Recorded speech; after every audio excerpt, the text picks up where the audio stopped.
Մարդատվության հետ չեմ է շփեկի անքում, դրա համար ոչ մի բան չեմ պատասխան։ Նայում եք օրինակ լուրերը,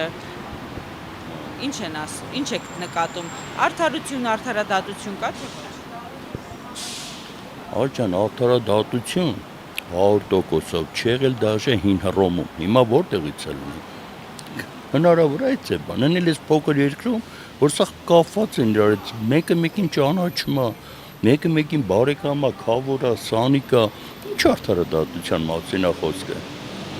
Մի քիչ էլ արդարության մեջ շահերն են խոսում, վերջացավ գնացել փոխկապակցված շահերը։ Իմ կարծիքով է դա, դե չի եղել, չկա ու չի լինելու։ Չի լինելու, չավարտես, այս փոքր երկրում մահացություն ընդհանրապես չի լինելու, որտեղ սա իրար հետ կապված են, իսկ հարազատ-արազատին ընկերոջը շահը շահին չի թողա, որ ինչ-որ մաքուր մի բան լինի, չի լինի։ Իհարկե չկա,